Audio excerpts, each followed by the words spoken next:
Do our moment of silence, there are a couple of things that I must say.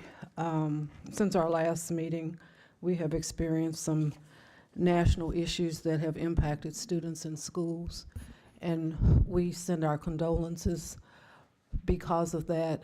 And it's something that continues to happen, but it continues to hurt. So to not acknowledge it would be wrong. So I tried to look up some things that would be helpful to say. And they're sometimes not the right words to say, but I looked up the word hope to see what I could find, and it says being able to see that there is light despite all the darkness, and that it's sometimes during our darkest moments that we must focus on the light.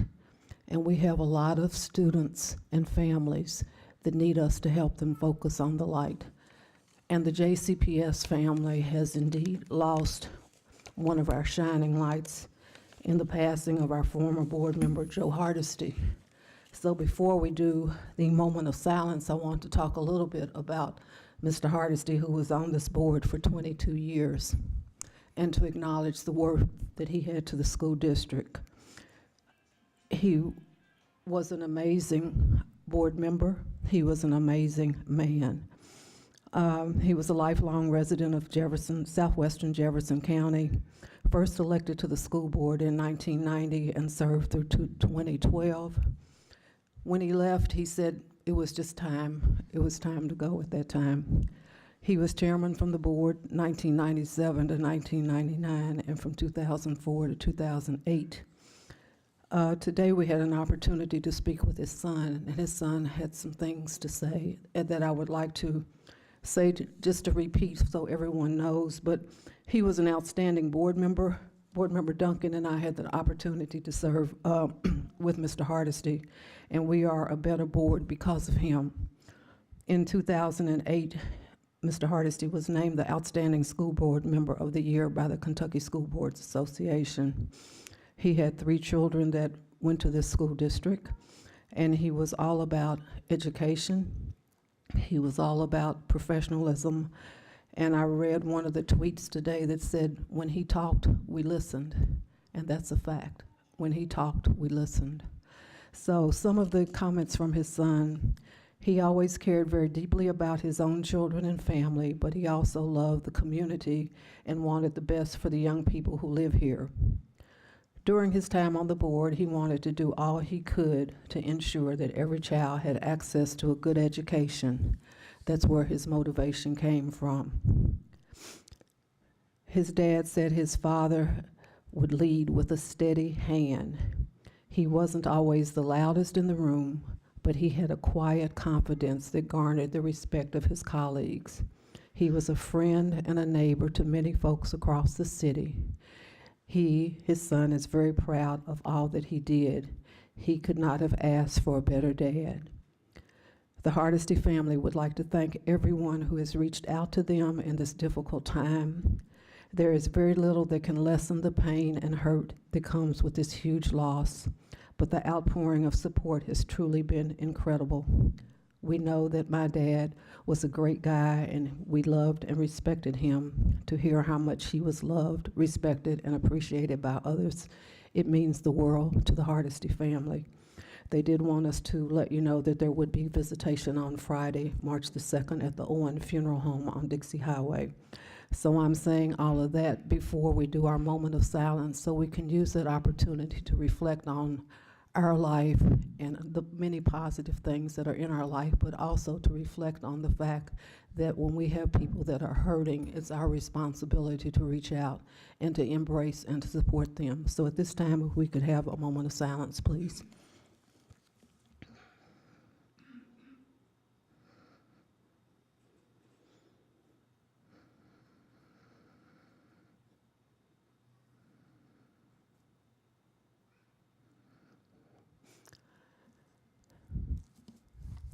Thank you. If you would please stand for the Pledge of Allegiance.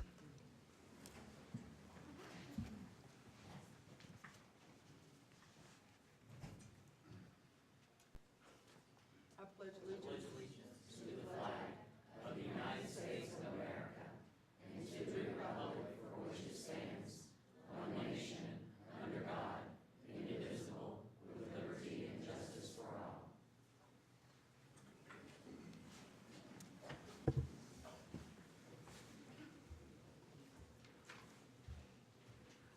Board Member Chris Brady will read our vision statement. Thank you, Chair Porter. Our vision statement is, all Jefferson County Public School students graduate prepared, empowered, and inspired to reach their full potential and contribute as thoughtful, responsible citizens of our diverse, shared world. Thank you so much. At this time, we will move on to our recognitions and resolutions. Ms. Terry Robinson, please.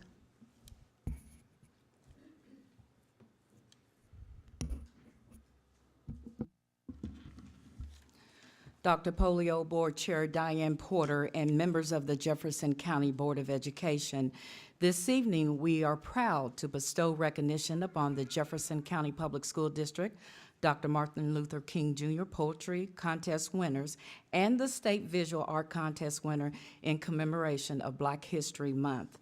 The JCPS contest theme was "Only in the Darkness Can You See the Stars?" Students were required to use this quotation to inspire their written poetry submission. Destiny Isabel, a student at Maryhurst Academy, won first place honors in the state 2018 Dr. Martin Luther King Jr. Visual Art Contest. Winners were selected based on their reflection of their most inspired Dr. King moment or speech context with this year's theme, reflecting on our past in order to build a brighter future. Dr. Polio Board Chair Diane Porter and Assistant Superintendents Dr. Paige Hartstern, Brad Weston, and Joe Leffert, please extend congratulations to the students in Board District 1. James Flowers, Foster Traditional Academy, Antonia Parks and Saisha Gary, King Elementary, Navarra Brewer, Lincoln Elementary Performing Arts School, Alex O'Connor, Brown School, and Brittany Johnson, DuPont Manual High School. Joining in the recognition is Stephanie White, Dr. Angela Parsons, Susan French Epps, and Counselor Kevin Fowler. If you all will please come forward and join in the recognition.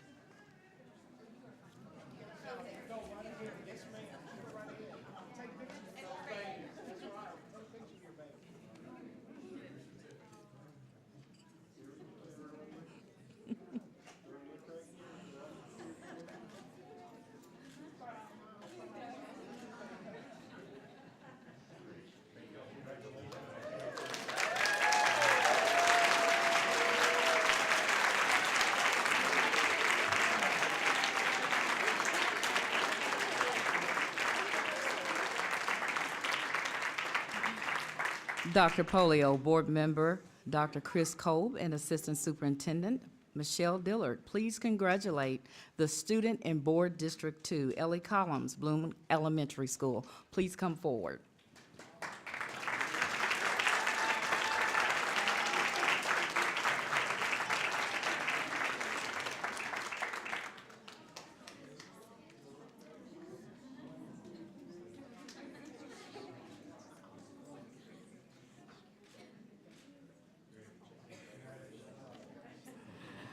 Dr. Polio and Board Members Stephanie Horn and Assistant Superintendents Joe Leffert and Dr. Alicia Everett, please congratulate the students in Board District 3, Grant Berkeley, Cameron Middle, Casey Gooseman, Ballard High School, and Destiny Isabel, Maryhurst Academy. Joining in the recognition are Principals Heather Moss, Associate Principal Karen Corbeil, and Tonkita Rogers. Please come forward.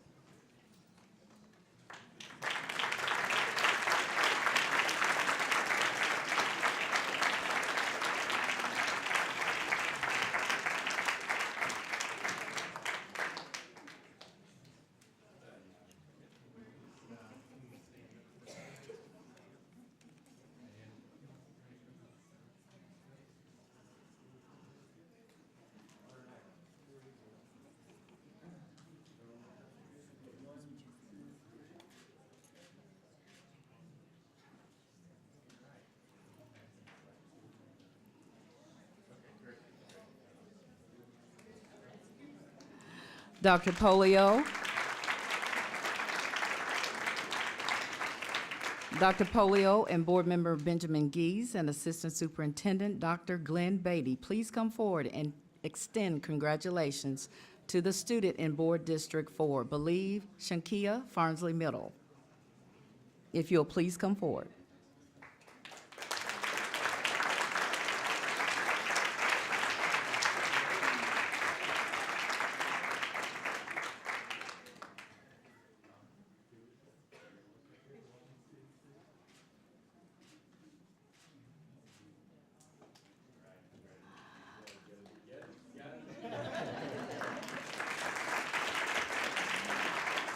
I'd like to ask all of the parents to stand to be recognized. All parents, and you can raise your hands. I know it's a lot of folks in the room.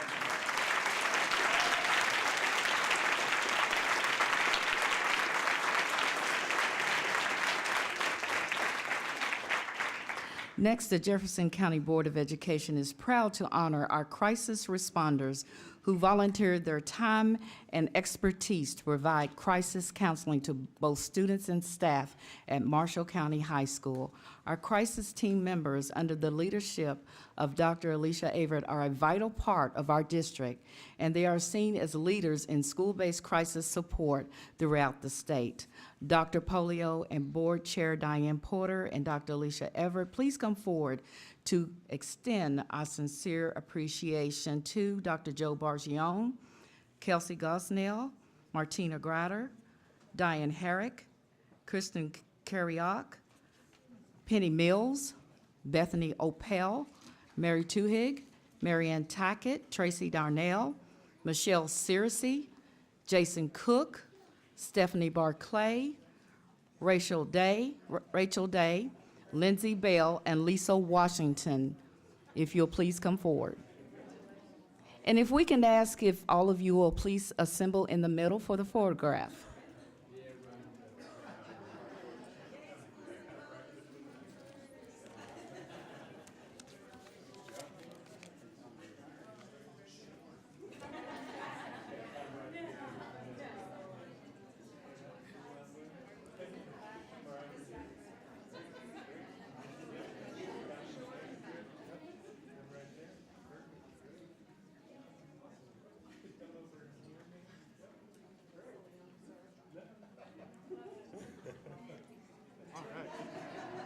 There we go. All right. And if everybody could look right here at me. 1, 2, 3.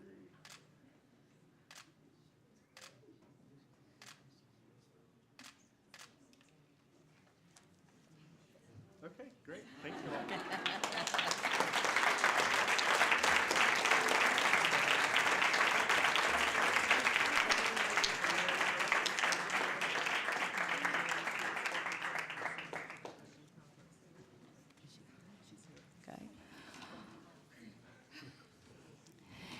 If Destiny Isabel, her principal Heather Moss, and associate principal Karen Corbill, if you'll please come forward for a photograph of Dr. Polio and Miss Stephanie Horn.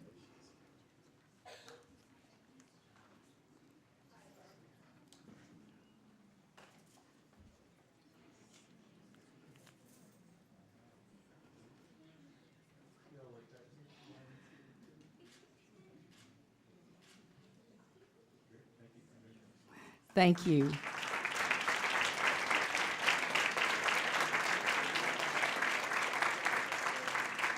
Dr. Polio and members of the Jefferson County Board of Education, this concludes our recognitions for this evening. Thank you.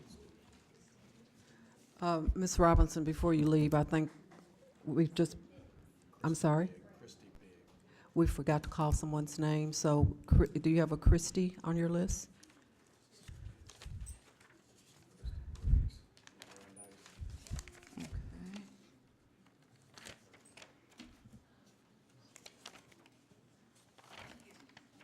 Chrisette Diggs, Brandeis Elementary.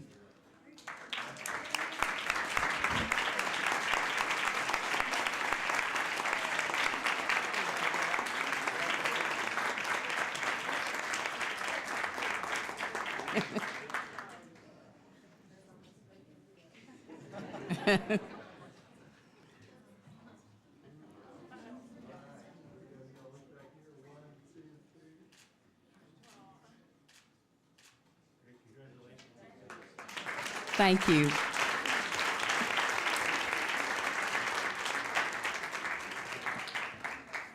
This concludes our recognitions for this evening. Thank you. Thank you, Ms. Robinson.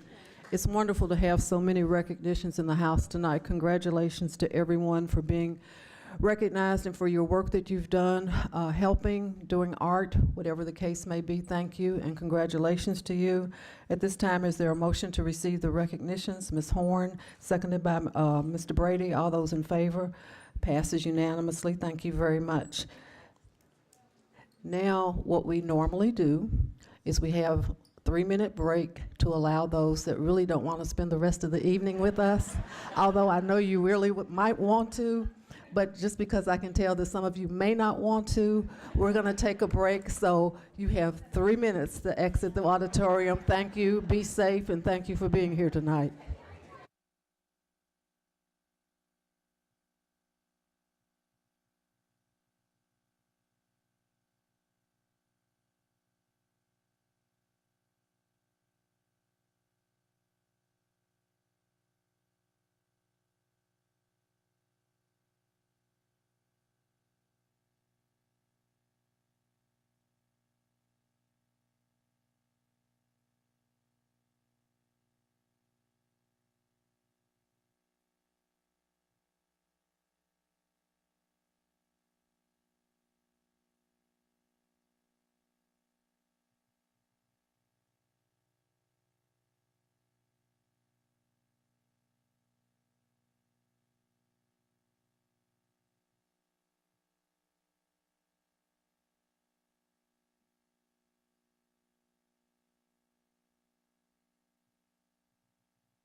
Thank you, everyone. At this time, I will accept a recommendation to approve the meeting agenda for this evening. Is there a motion? Ms. Horn, second.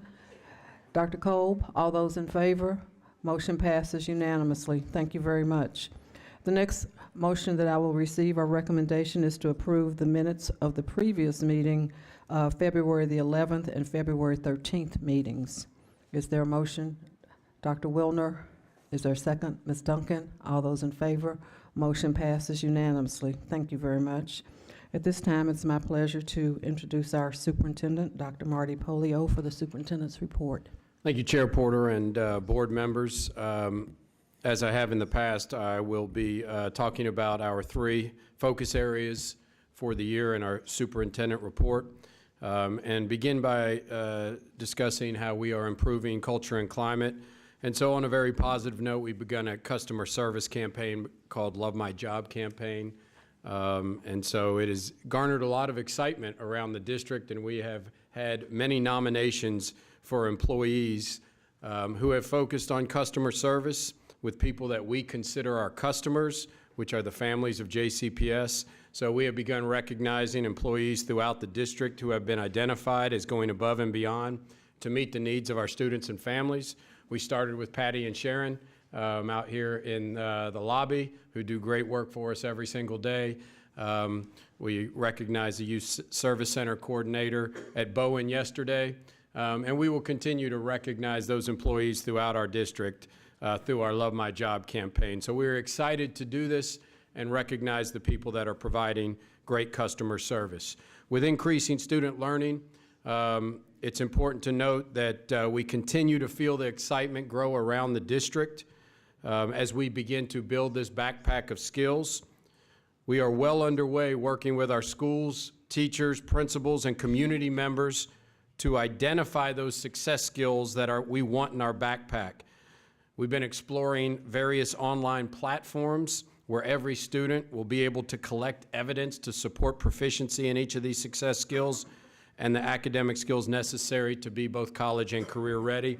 Our challenge and our problem of practice that we continue to discuss every day is how we are going to ensure that every single student's backpack has a high expectation, and no matter what school or classroom a student might be in, that our expectations are high and that every single student experiences the same high-level, rich, deep learning experiences in every single one of our classrooms. We will continue to work and build this, and we plan on bringing you a model by the 1st of May.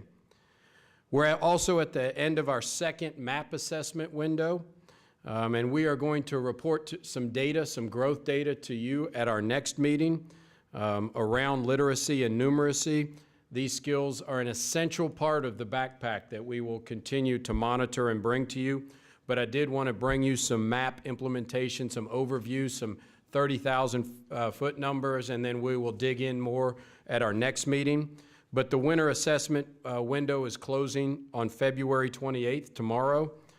So far during that window, we've had 42,000 students assessed in reading and math at the elementary school level, over 19,000 students at middle school, and over 5,000 students in reading and math at high school, in which it's optional.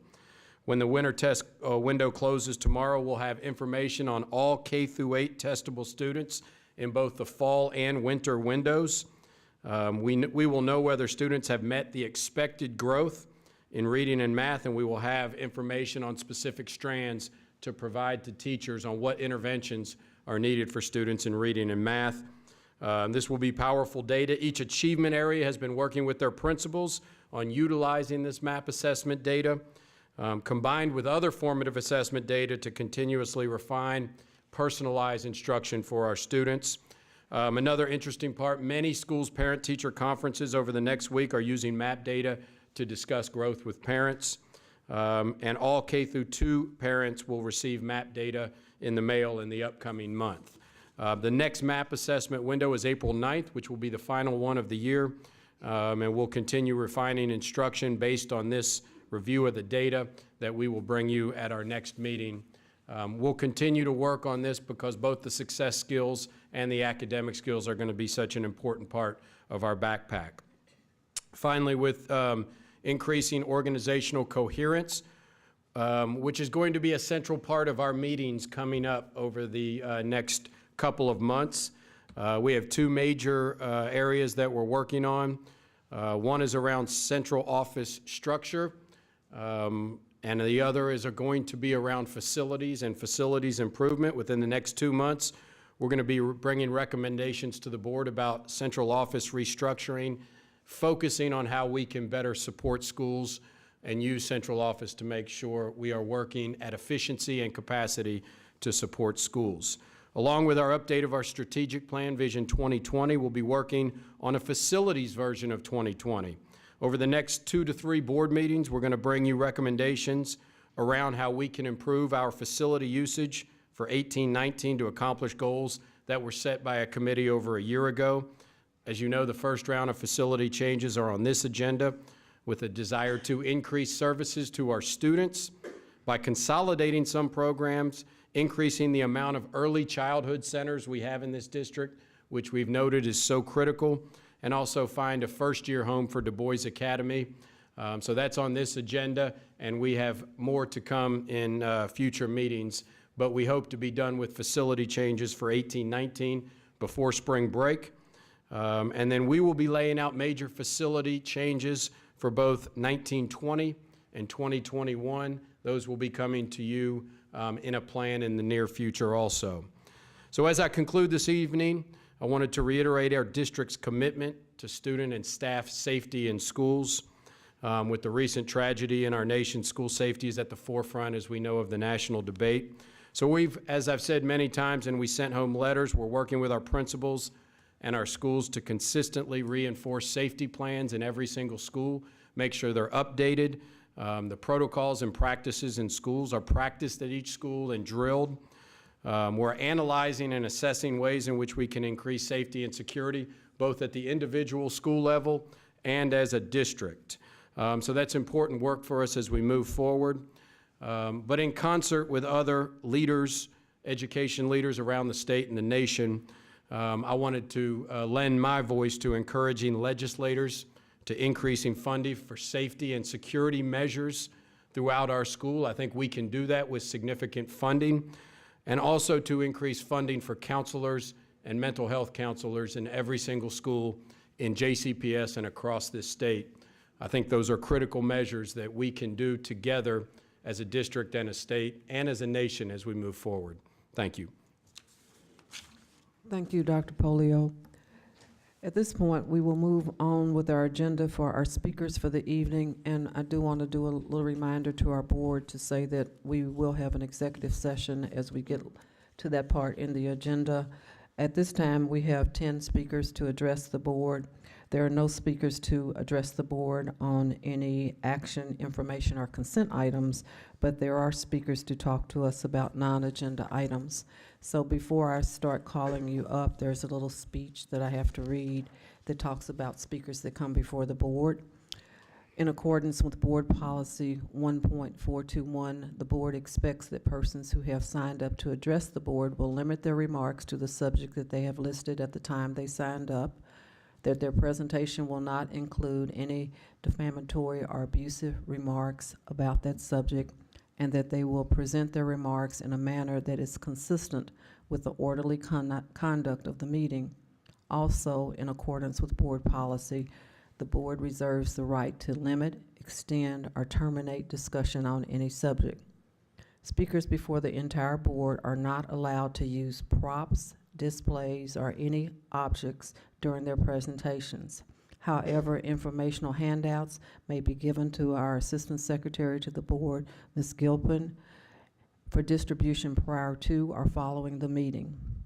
Each speaker is allowed 3 minutes to address the board and may not share these minutes with any other speaker.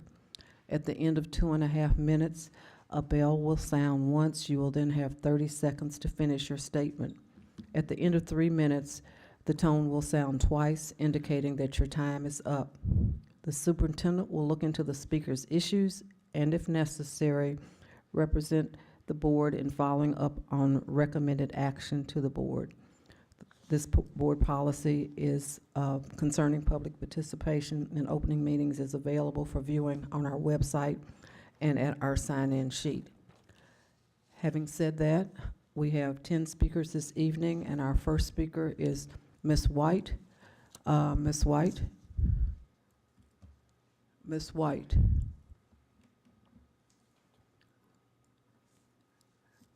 Ms. White. Our second speaker is Mr. Raymond Wagner. Mr. Raymond Wagner. Mr. Wagner. Our third speaker is Cheryl Adis, I'm sorry. Welcome. Thank you for being with us tonight.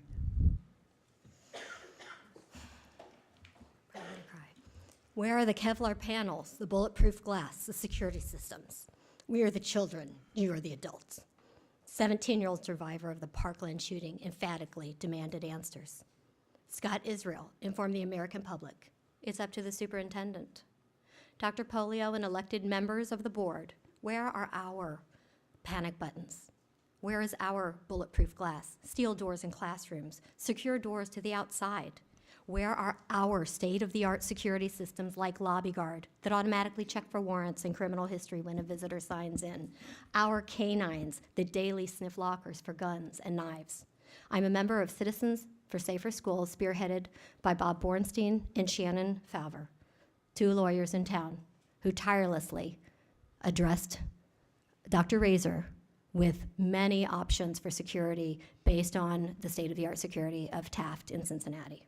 I'm a psychotherapist and, most importantly, a proud mother of a beautiful 13-year-old in the Gifted and Talented program at No Middle School, where 2 loaded guns were found in lockers last year. No middle school has 0 SROs, and I can enter the outside doors just by knocking the door. A student will see me. I look nice. He lets me in. Dr. Razor visited Taft in Cincinnati last year to examine their state-of-the-art systems. We still have no uniform security system, including LobbyGuard, secure doors, metal detectors within JCPS. It's more important to protect travelers and attendees of concerts and basketball games than our students. Where are our checkpoints at students' entrances, at schools' entrances, to prevent arms from entering? Aside from an SRO's intuition, what infrastructure in our schools is changing uniformly? Dr. Polio, I have the most respect for you, your wife, your family, and you are in an incredibly difficult position right now. You inherited a lot. I appreciate your attempt to quell parents' fears in your most recent letter, but the action to drastically and immediately change infrastructure, creating physical safety in our schools, was sorely missed in your letter. Elected members of the board and Dr. Polio, we can no longer accept lack of funding as the excuse why drastic and immediate changes have not occurred. Issue bonds, raise taxes for lobby guards, bulletproof glass purchased in bulk, secure doors, hire best security experts. As the owner of a private practice, I know if I need a loan, I need to figure out how to get it. Every single day, my utmost and number one thought has to be, is this person safe? I want to hear in specific detail what measures you're actively taking to make our schools safe. Town halls last year were ineffective. These buildings need to be renovated in order to address the concerns. I want to hear a comprehensive security plan for JCPS schools, and each school must be overhauled uniformly and simultaneously. You're going to implement serious security improvements regardless. You must immediately change this infrastructure, and you'll either do it before or after a mass shooting. What if the overhaul you approve decreases casualties by 1 child, and that 1 child happens to be yours? Thank you. Thank you for being with us tonight. Our next speaker is Lily Aids. Welcome, Ms. Lily. Thank you for being with us tonight.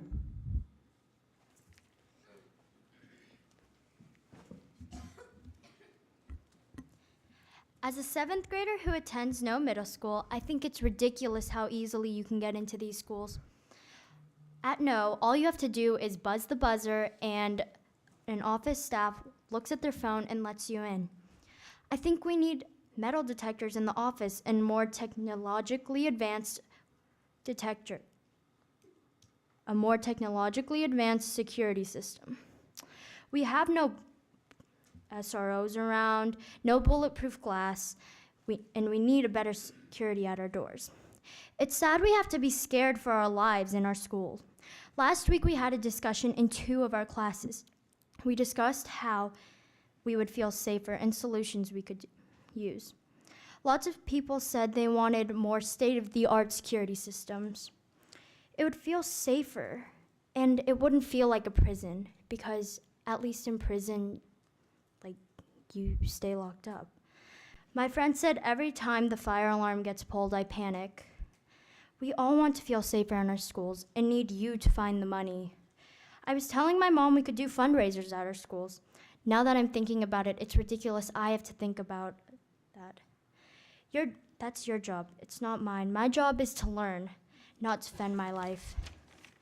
Dr. Polio and members of the board, if your child had cancer and needed a rare, expensive treatment, would you look at them in their eyes and say, "I'm sorry, I don't have enough money.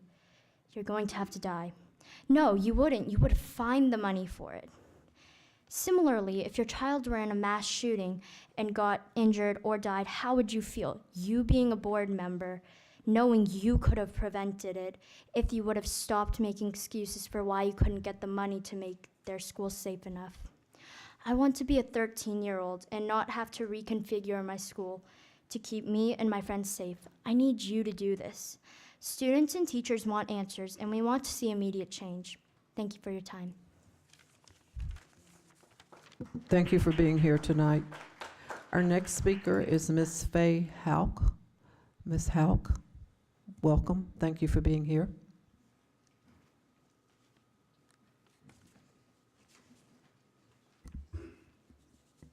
We do not live in fear. We live in security. Now, I'm going to ask you a question. What word is missing from that phrase? Good. We are missing the word good.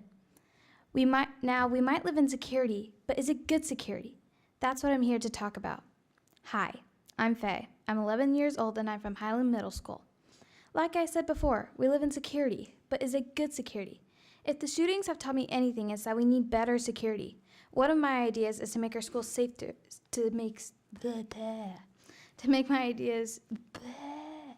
One of my ideas is to make our schools safer, is to add security dogs into our schools. These trained professionals will be a friend to the students while also providing additional security if the students were to be put in danger. We need everything and anything to prevent another school shooting. My second idea is to add bulletproof glass into our doors and windows, as well as metal detectors. We cannot ask our teachers to carry guns. Our teachers are in school to teach us. Schools are not made to be pretty, they're made to be safe. Some people think that schools are made to be pretty, and they're wrong. Our schools need to be a safe place for students. Right now is the time for us to come together and brainstorm ideas so we can continue working towards real solutions. We can no longer go to our separate corners and refuse to compromise. We have to welcome any and all ideas and decide what is the best interest of all students and the best way to execute these ideas. We can no longer continue the same routines because our world is constantly changing and we must learn how to change with it. Raise your hand if you want your child to be in a safe school. Now ask yourself, what can I do to make my kid the safest and in the safest environment as possible?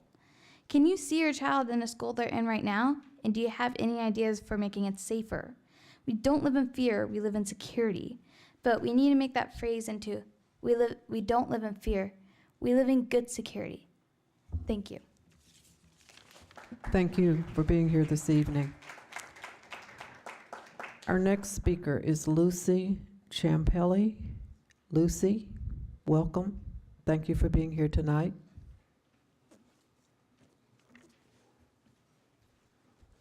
Hello, as you know, my name is Lucy Champelli, and I will be at Atherton High School next year. I understand that at a certain point, there's nothing more you can do. I'm here to ask you to please take into consideration your communication with the students. I've noticed on social media that JCPS has gotten several threats. What I haven't noticed is how you are communicating that these threats are being dealt with. I know that if students don't hear exactly what you're doing, they will assume nothing is being done. And the idea that you are doing nothing does not give out a safe feeling. School's priority should be to keep students safe and to make sure students know that they are safe. That's all. Thank you. Thank you for being here this evening. Our next speaker is Audrey Champelli. Welcome, Audrey. Thank you for being here.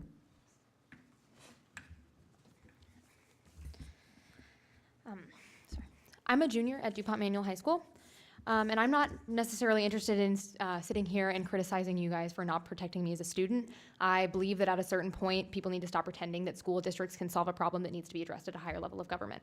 However, I'm aware that the board does have an obligation to keep its students safe, and there are a couple of areas where I think JCPS is lacking. Specifically, in regards to school safety from gun violence, I think JCPS I don't think JCPS has correctly allocated resources toward mental health services and special needs students. I know many members of our community are here to advocate for things like metal detectors and armed guards. Personally, I'm opposed to those types of precautions because I think that they do have they create kind of a negative environment in a place where mental health is already an issue. High schools do have a big issue with mental health, and metal detectors and things kind of would worsen that, I think, in terms of anxiety and everything like that. It tells the students that we're no longer investing in the mental health of students who might turn to violence. We're just planning for when they attack us, and everyone is a suspect. We need better counseling, and by that I mean we need more counseling. So at Manual, we have 2,000 students and only 5 counselors, which means that each counselor at my school is responsible for the class changes, college prep, mental health, and any other concerns of 400 students each, and that's insane. Like, my counselor is amazing, and she's incredible, and she has helped me so much, but she is overworked. We need more counselors who will be able to talk to students when they're frustrated or anxious or depressed before they turn to violence. Or they at least need to have time to correctly respond and take into consideration when a student is giving off red flags, they need to be able to consider those reports with enough time and respond correctly. And secondly, before a board can consider allocating resources toward these new protective measures, I think you need to make sure that all of your students are accounted for in whatever plan is already in place. So last Thursday, my school implemented the new Alice drill for the first time. We mostly just did the duck and cover part of that, and then we did discussion about the more active parts of that. And so we were all just talking to our teachers and other classmates about what we would do if the worst were to occur. And I was talking to some students after the fact in other classes just to see how it went down in their own classes. And the thing I heard over and over again is that no one thought of the special needs students. There is not a plan in place for them, and I personally believe that that is unacceptable.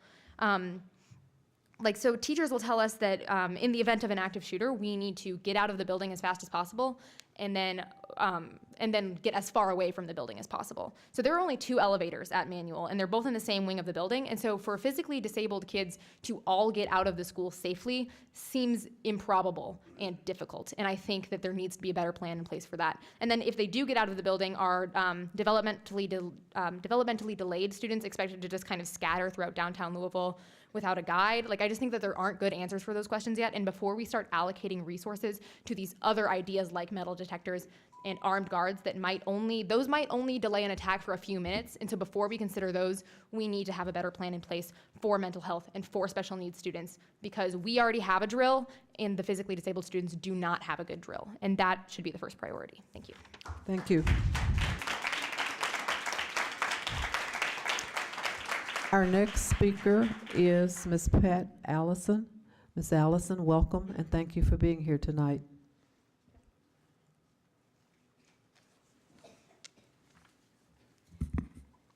Hello, I'm Pat Allison, a retired teacher, parent, and grandparent of JCPS students. I taught for 43 years with some amazing principals, assistant principals, counselors, fellow teachers, school secretaries, JCPS security guards, custodians, and parents, all who wanted what was best for our students. I think it's best when our JCPS staff, parents, and students work as a team to create that safe learning environment. It all works best when there is easy dialogue between us. We can then strategize. Site-based school councils are valuable for this. Restorative justice programs help students resolve conflicts. Small class sizes improves communication. Principals and counselors who can feel comfortable talking with teachers as colleagues about a school problem is so important. Security guards who really get to know our students, who allow them to trust their sincere concern is most valuable. School secretaries and custodians often alert staff of possible problems. Teachers who create an atmosphere encouraging students to feel safe sharing their worries is a most important safety valve. Parents who take the time in person or with an email or on the phone to give a teacher's a heads up on what's working and what's not working is critical. uniformed police or teachers with holstered guns in our schools are not the answer to create that safe learning environment. It would send the wrong message to our students and our communities for how to solve our problems. It would have never made me feel safer in my school. Let JCPS parents and students instead work as team members to keep safe learning environments. Thank you. Thank you, Ms. Allison, for being here tonight. Our next speaker is Elijah Fossil. Elijah, welcome. Thank you. My name is Elijah Fossil, and I'm here with Louisville Showing Up for Racial Justice. I grew up attending J. Graham Brown School, and I graduated from DuPont Manual High School, the journalism and communications magnet. JCPS really helped shape almost everything about my life because that's the power of good school. I understand that we are all scared with the risk of gun violence in our schools growing every day, but the addition of police officers to our school hallways is not the answer to that problem. In school, I saw the firsthand effects of racial profiling against my fellow students who were blacker and browner than I was. The addition of armed officers to our schools not only enhances the danger of this systematic profiling, it has serious effects on the mental well-being and attitude of children of color and their ability to learn and grow in our school environments. There is absolutely no evidence that SRO presence in schools decreases violent behavior or death, but there is so much evidence provided to us by the ACLU that it leads to damaging, traumatic, and oftentimes violent, abusive profiling of our most valuable community members, young people. It is time that I and my fellow white alumni take a stand against racial profiling of students and take a better and smarter look at solutions to gun violence. I work here in Louisville for the Peace Education Program, and I have seen with my own eyes the effects of restorative justice on young people. Heightened police presence in our schools is as dangerous as it is unnecessary. It will lead to more racial profiling and more dangerous school environments for our students of color. I dearly hope that the school board will make the right choice to protect our children, especially children of color in our school system, by removing SROs from JCPS hallways. Instead, we should focus on restorative measures and support for our school communities. Thank you for your time. Thank you for being here this evening. Our last speaker this evening is Mr. Chris Harmer. Mr. Harmer, welcome, and thank you for being here.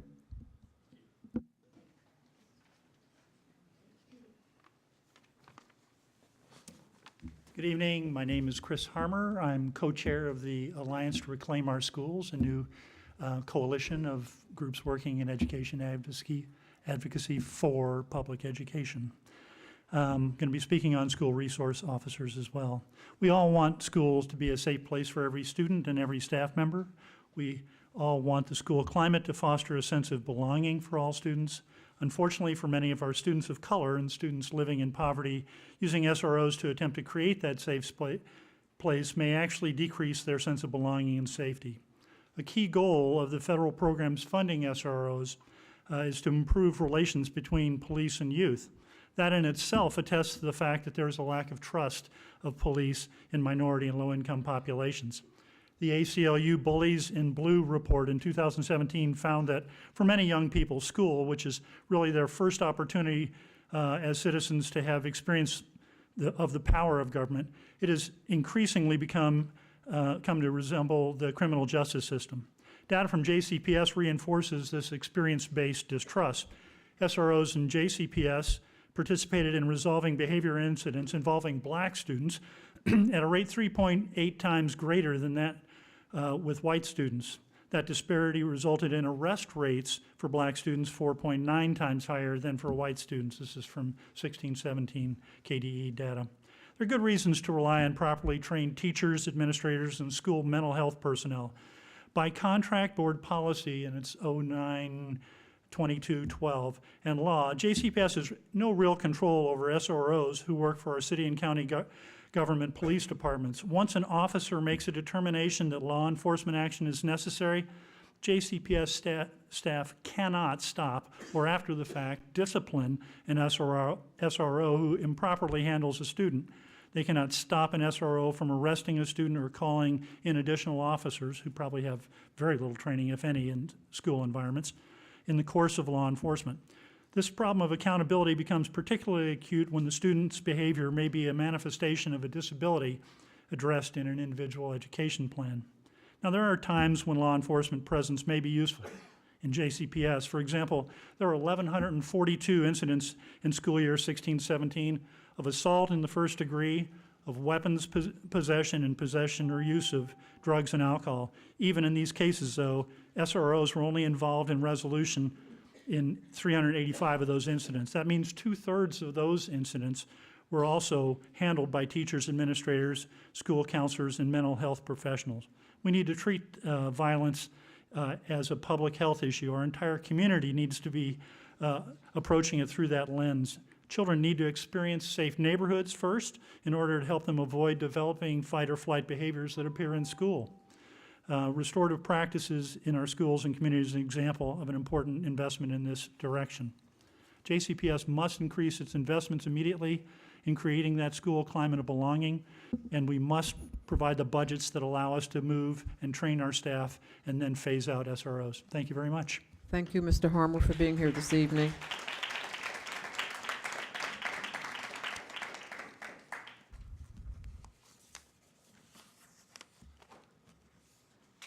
At this time, we will move to our action items, and I will turn it over to Dr. Polio, who will introduce the approval of our facilities changes. Dr. Polio. Thank you, Chair Porter and board members. I'm going to have Dr. Razor come to the table, and I will talk a little bit about the process and the recommendations that are occurring, and then we will answer questions together. Dr. Razor convened a committee almost a year ago that identified some needs for our schools when it came to facilities. Some of those included increase the amount of early childhood centers in our district, improve cohesion in some of our programs so we can provide better services to the students, find a new, actually 2 new schools without building new buildings in the process. And so at the beginning of this year, as you all know and has been well documented, we took on the challenge of meeting these needs before August of 2018. And so we have gone through a process, and we've had a committee that has worked hard on this. We've had 4 different committee meetings beginning in October, November, December, and January. We've had numerous meetings with principals. We actually went out to schools that could be impacted by this and had public forums with anyone who wanted to come discuss our plans. We've had several iterations of plans on how we could move forward to get to where we wanted to be at the beginning of 2018. So it's been well documented about our needs, short-term and long-term, and we have to address both of those. Our goal through this committee right now was to address our needs for August of 2018 and then begin working on our long-term goals for 2019, 2020, and beyond, and we plan on doing that, as I said in my superintendent report. So, as I said in that report also, we have a couple different times we're going to bring some recommendations to you. So tonight is the first part of our recommendation. As I've said before, we've had many opportunities for feedback and discussion on this. We feel like, although very difficult, this has not been easy, as it is asking people to move and go to different areas. I want to say this, throughout the entire process, our focus has been on what is most important to help students first. Adults have to be second. We have to consider that, but without a doubt, we are looking to find ways to address the needs for our students so we can provide better services for our students first. We can consolidate some of our programs. It's been very well known from the very beginning.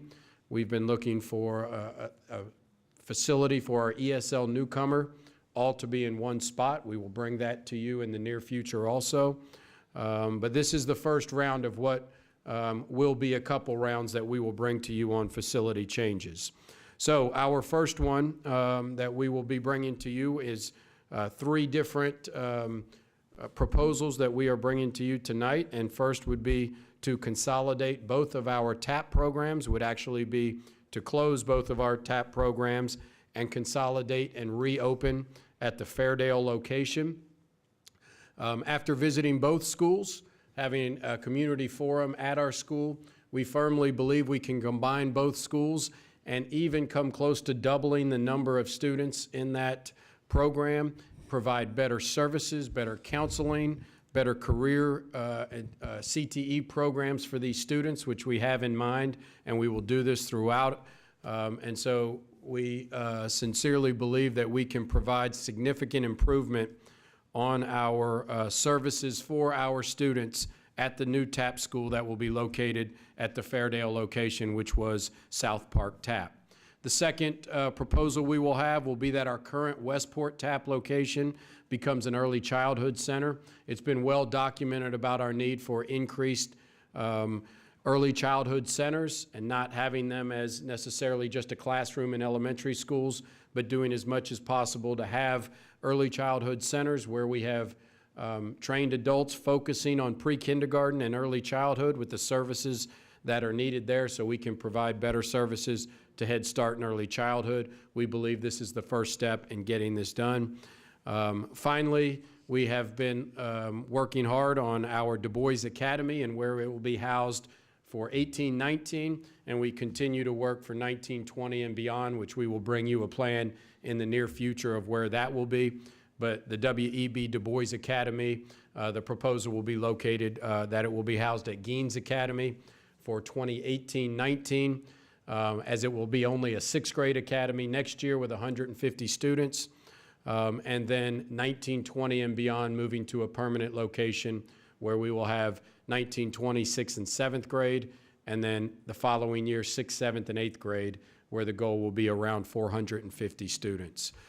So we believe this moves us forward to where we want to be and accomplishes several of our tasks that we set out to accomplish at the beginning, and is step 1 in our whole proposal that we will be bringing to you over the next couple of meetings. At this time, we'll take any questions or comments that you have. Ms. Duncan first. Dr. Razor, I just need to have an idea about how we're going to handle capacity issues with combining these 2 programs, because the numbers that they have to report are the numbers enrolled. And when you have small, I mean, these are the children, not the students in the buildings, but the children right now, the total, according to their records, is I think around 105, and the capacity for South Park TAP is 110. Maybe more than that. I've seen more than that, but they said it was 110. So how is it that I mean, they don't all show up, I know that, but they're enrolled and they're on the books as enrolled. So how do we intend to address capacity issues if, in fact, those children do show up and we have near capacity? Currently, we have capacity for every child enrolled in both programs and infants that come along in the programs to be housed in the Fairdale location. The other thing that we have mentioned before is the location in Fairdale will be getting renovated in the summer of 2019. So if we see that there is growth in the future of the program, we could make adjustments at that time to the building. But as Dr. Polio mentioned earlier, we've made on-site visits during the school day to the programs as well as auditing the records of the programs, and we're confident that both will fit. Okay. I'd like to add also, I believe that plenty of room for growth too, for both students and infants. I just want to be sure that we do have that option if capacity does become a problem, because I don't support the combining of the programs. It's just I want to be sure that the small children are taken care of too. And so let me say this, we are committed to and we would like to see a growth in the program. So over the course of the several months in the fall, we heard about speakers and the declining enrollment. We would like to if the service is out there. I mean, we would like to increase enrollment and provide service to as many students that are interested in this program. So we believe there is plenty of room for growth at this time, and if it does begin to grow with the renovation, we have additional opportunities to add space for them. And one other question about the ability to get kids to bus lines or not having service out there for TARC is there going to be a concerted effort to get service to the school? Yes, there is. We're going to work on that, but we can also use our transportation to get students there if needed. Okay, to just the so closest staff one. doesn't have to be the ones Correct. Transporting kids. Yes. Thank you. Other questions? Dr. Wilner? I really just want to make a comment, and that is to thank Dr. Razor and Dr. Polio and Ms. Porter as the chair of the Facilities Committee for really taking time with the community. I know a lot of different plans have been floated for facilities, and I've been saying for a good couple of years now, you know, please don't make these changes abruptly. Go to the schools, give folks an opportunity to weigh in, listen to the teachers, the families, the students. So I really appreciate that you did that.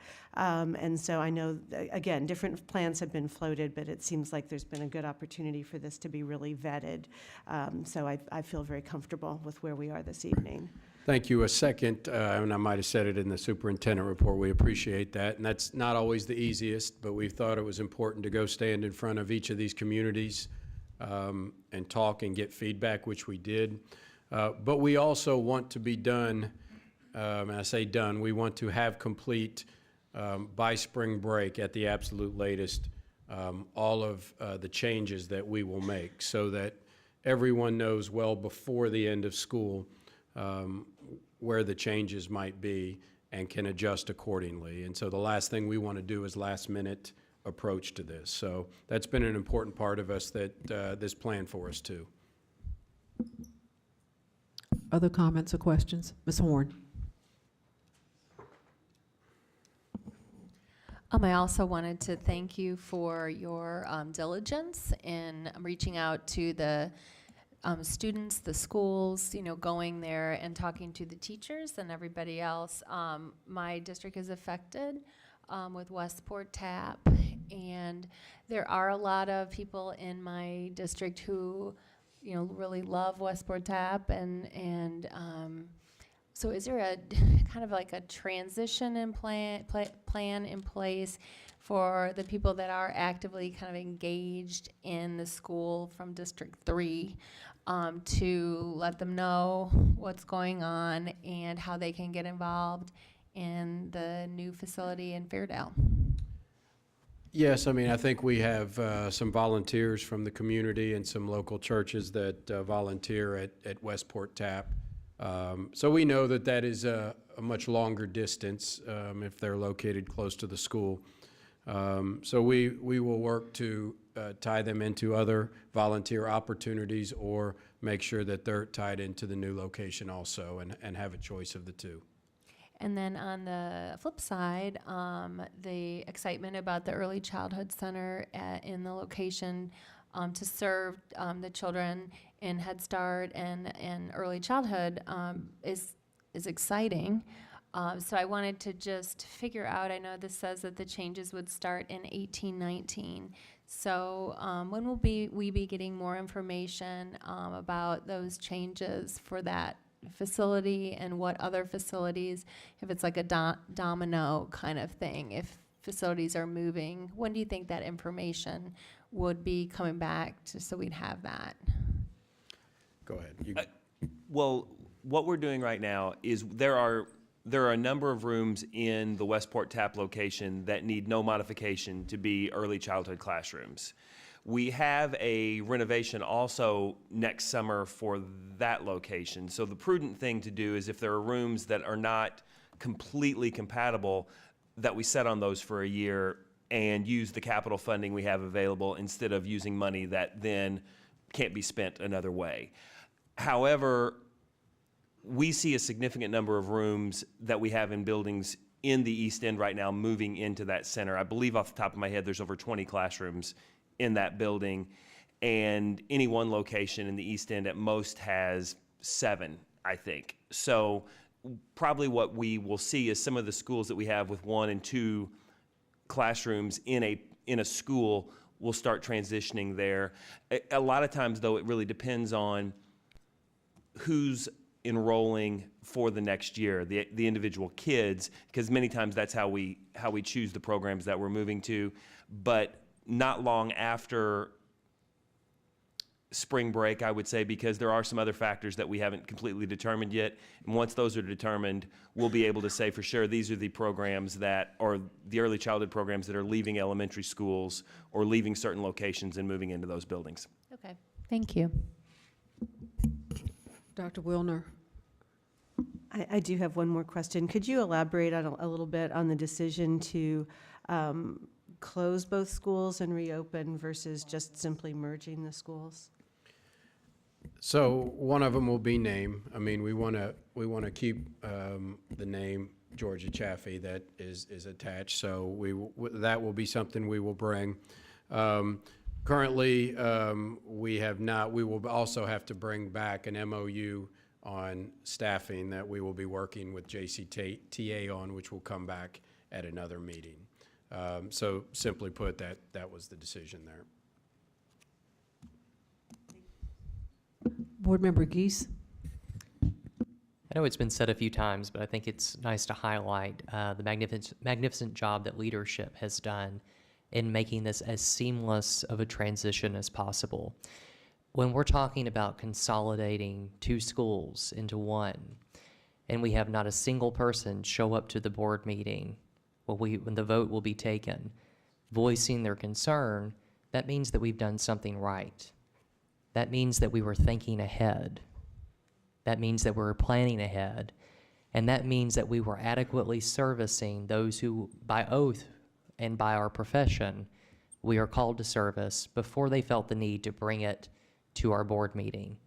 I think that speaks volumes about our leadership in Dr. Polio and in Dr. Razor and in their teams, and also for this board. Because I can say that in other high-profile votes that I've taken, generally there's a line out the door, and there's 30, 40, 50 speakers. So congratulations, nice job. It's a vote that I have confidence in taking because I know that you've done it correctly. And for that, I'm truly grateful. People of my district are grateful. And I'm sure the people of all of our districts are very grateful for that as well. So thank you. Thank you. Other comments? I just want to quickly say a thank you to Dr. Polio and Dr. Razor. It has been a process, but it's been a strategic process. We did not just decide to do it at random. And Dr. Kolb, we have had many meetings to get to this, and the goal was to have the conversation. So this has been a hall for voices to be heard on 4 different occasions, and I would commend Dr. Polio also and Dr. Razor, who made all the visits to all the locations so they could hear all the voices. So for those that have not been heard, I'm not exactly sure when that was, because we've been open for voices. So I appreciate your time, your effort, Dr. Kolb, your support, because what we want to do is to make the decisions and to make sure that everyone is aware of where their placement will be in a timely manner. And I want to go back and emphasize something Dr. Polio said. Every day is about the students. As much as we would like for it to be about 57 different things, we have to start with our students first, because this is the Jefferson County Public Schools, and we are in the business of educating our students in the safest environment. So I am not going to keep going on because I know we have a tight schedule, but I too would like to thank everyone that has made this possible. And I cannot say enough times that there was an opportunity for all voices to be heard. So thank you, thank you. Having said that, is there a motion to approve the facility changes? Board Member Geese, seconded by Dr. Wilner. All those in favor? The motion passes unanimously. Thank you so much. Thank you.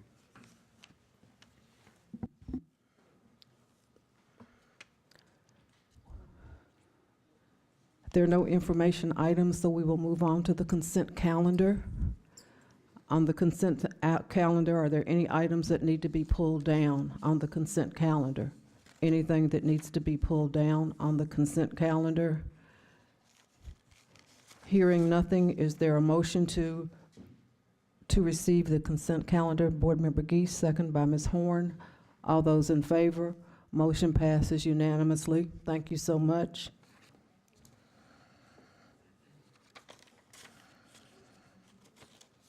We're now moving on to the board planning calendar.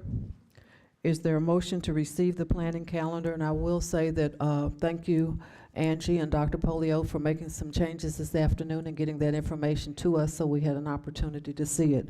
So is there any discussion before there's the motion? Ms. Duncan? I had a couple of things I wanted to mention. I know there's one thing that needs to come off our list of things to do, which is the discussion about how the committees will function. And I think we can drop that one because we've done that. But then I wanted to add to this, somewhere down the line, we need to hear the results of a safety assessment and recommendations. So that should be someplace on our calendar. We will make sure to add that at an estimated time when that will be. I mean, that we'll have to estimate it, but we'll put that on a to-do list. All right, thank you. Any other comments about any other discussion before I ask for the motion to approve? No discussion?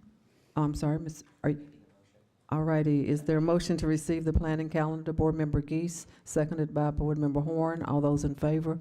Motion passes unanimously. Thank you so much. Before we go on to, I think, are there committee reports? Any discussion about committee reports? Any discussion? Committee reports. Ms. Duncan. Just an announcement that we have the policy committee meeting March 5th at 5:30. Okay. Thank you very much. March the 5th at 5:30 for the policy committee, correct? Mm-hmm. Okay. Any other comments about committee reports? So it looks like we don't have to vote for that, so we will move on to the board reports. Before we do board reports, I need to do a little homework, so bear with me just a second, because you all give me these assignments, so I've done my homework, so hold on. Just want to let you know I've done my homework. And I would like to say you all are doing a fantastic job of moving the agenda, so thank you so much.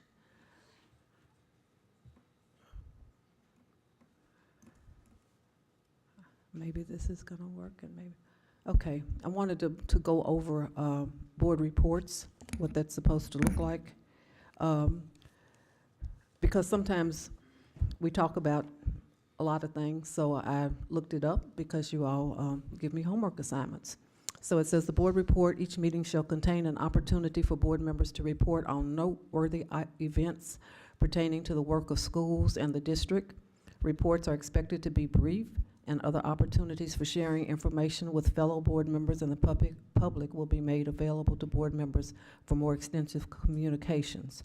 So typically this is done by us talking about some things that we have experienced in our board work. So I just wanted to go over what our topics are supposed to be about, and are there any board reports? Having said that, Dr. Wilner? So yes, this is very much related to the work of our schools and the topic of some of the speakers tonight. So I was contacted by State Representative Will Coursey, who is the state rep from Marshall County. My first conversation with him was actually the Sunday evening when he had been to visitation for students in his district who were involved in the Marshall County shooting. And somebody put him in touch with me because he knew that there was a board member who was interested in public schools, but also a psychologist. And so there was an intersection of interests there, and he was put in touch with me. And we have had a number of conversations over the past a couple of weeks. And today he filed a bill that's House Bill 604. House Bill 604. It's the Trauma-Informed Schools Bill. It's a bill that calls for state funding for a mental health professional in every single school. It calls for these mental health professionals not only to work with students who may be in crisis, but also to provide training and support and opportunities for teachers and school staff to have better understanding of what a trauma-informed environment looks like, and that's spelled out in the bill. It specifies that these licensed mental health professionals are not to replace a single guidance counselor or replace a single school psychologist. I had the opportunity to consult with Dr. Polio about this a little bit and with Brent McKim a little bit about this. So hoping that this will be a bill that mental health professionals, parents, families, educators across the state could get behind. There's a price tag to it. The Appropriations and Revenue Committee is working up what that price tag might be, but as we heard from some of our speakers tonight, is there any price too high to keep students safe? And we know from research, and we've heard this from Dr. Razor, we've heard it from speakers, that the number one protective factor in our schools is a student's sense of belonging. For students to feel that they belong as part of this community. We also, Representative Corsi and I and some of the others we consulted with, we also looked at imminent shootings that never occurred.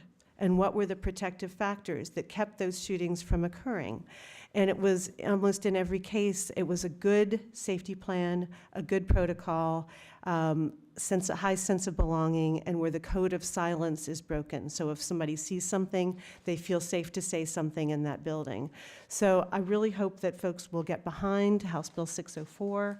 We'll take a good look at it, to give it a good reading, and encourage folks across the state and within your own districts that this would be a really positive move forward to keep our schools safe. Thank you, Dr. Wilner. Board Member Geese. First, I want to begin on a happy note by congratulating one of our own, Dr. Felicia Cummings, for being inducted into the Pleasure Ridge Park High School Hall of Fame recently. That's no small accomplishment, and she joins quite a many accomplished individuals from Southwest Jefferson County in that honor. So if you see her, please wish her a hearty congratulations and know that it is well earned. We're very fortunate to have her as a member of our team. I know I am, I know we all are. On a more somber note, it was mentioned earlier in our meeting by Chair Porter about the passing of Mr. Joe Hardesty, who held my seat, District 4 seat, in Southwest Jefferson County from, I believe, 1990 to 2012. And reflecting on those years, I too have been a lifelong resident of Southwest Jefferson County, and Mr. Hardesty sat in this chair for most of my life. For the entirety of my JCPS experience, he sat in this chair. And so to think of the impact that he had indirectly on me, it's hard to imagine it, quite frankly. I know in going around the south end of Louisville, there are 3 names that people know, love, and respect, and they're all related in some way, familially. One is Hardesty, and we know why. The other is Euler, and the third is Miller. Charlie Miller being the longtime principal of PRP and Mr. Hardesty's cousin. That family has left an incredible legacy in the south end of Jefferson County, and many of their family members have helped me and helped me reach this seat, quite frankly. And so for Mr. Hardesty's family, I want to extend my personal condolences, and I want to say thank you for your service. It means more than your family or anyone will ever know. Thank you. Thank you, Mr. Geese. Other board reports? Ms. Duncan. I just wanted to also add a word of tribute to Joe. It was such an honor to serve with him. He was the first actual board member I met, and I remember very well when I was being sworn in Rosemary's office. He came to the office, and it was kind of a very welcoming first meeting, and I appreciated it so much. But Joe, one of the things that always struck me about Joe was his ability to say things exactly the right way, and it was almost it would put us in awe because he could summarize what we had talked about, or he could hit a point so clearly, and it moved us forward so well. And I just appreciate the wisdom that he brought to this board and the personal touch that he gave to it. And I also extend my condolences to his family. Thank you. Thank you, Ms. Duncan. It's important that we honor Board Member Hardesty because he made a significant difference being on this board for over 20 years. So if you did not know him, you have missed a great opportunity. We respect him. We will always honor and respect him. Are there other board reports? I have a few things that I want to say real quickly because I'm trying to be aware of the time. Let me get started then. Thank you, Dr. Polio, last month for speaking up and sharing the experience that we had at the Speed Museum. I thank you for that. This has been, we're winding down on Black History Month, and so there's some things that I want to talk about ever so quickly. And I have a visual for you, for those people that like to see pictures. So what you have before you are two brochures, one from the YMC Black Achievers Award Celebration, which was Saturday, and there were over 50, 60 young people, seniors that were recognized. There are 300 young people in the program. The theme this year was Designed for Greatness, and the Youth Achiever of the Year is from your district, Board Member Geese. Her name is Micaiah Griffin. She is graduating from Western High School, and when she graduates from Western High School, she will have a 2-year degree from Jefferson Community and Technical College. She has earned over 60 hours of college credit. In the fall, she will go to the University of Louisville. She is receiving the Porter Scholarship there. And also, at that particular event, every year I do a scholarship to honor my daughter, who was very much involved in the Black Achievers program, and because of her compassion for the community and her willingness to work on many aspects, Micaiah also received the Danny Porter Scholarship for Leadership at the Black Achievers event. Moving on Sunday, Dr. Polio and I were at Central High School for the Distinguished Alumni event, which was scheduled to be held at the Ali Center, but we couldn't quite park down there, so we moved it back to the high school on Sunday, but it was a good thing to be back in the, Central High School for the alumni. They inducted 6 alumni into the Hall of Fame, and they ranged in class graduations from 1943 and a half to 1974. So there were 6, and the people are featured on the program there for you to see. Today, I had an opportunity to attend a luncheon for McDonald's. McDonald's Restaurants of Kentuckiana has 2018 Black History Makers of Tomorrow, and 10 scholarships were awarded, and I have programs for everybody because multiple schools were represented. The schools from our school district were Brown, DuPont Manual, Iroquois, and Southern. So there are a lot of our young people that are destined for greatness, and we need to spend more time talking about the hard work and the achievements of our students. And the last thing I will say is the Louisville Defender has done their annual publication recognizing African American achievers, and JCPS was represented by Dr. Felicia Cummins Smith and Dr. John Marshall. So I would like to give shout outs to both of our staff, JCPS, and congratulate them for being recognized in the Louisville Defender. Those are all of my comments.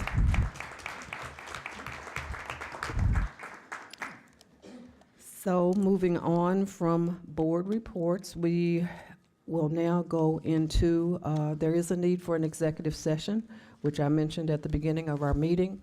And again, I can not say enough times, thank you, board. It is 8:20, and we're going into an executive session, which means we're going to be out very soon. For those of you that just have to stay, we're not going to be here very late tonight. But in order to go into the executive session, the board will now conduct a closed session as permitted by KRS 61.8.11F of the Open Meetings Act for the purpose of discussions that might lead to the appointment of an individual employee. Is there a motion? Board Member Geese, is there a second? Ms. Horn, all those in favor? It's unanimous, and we will have the executive session up here in the first floor conference room. You may have a short bathroom break. Short. Thank you.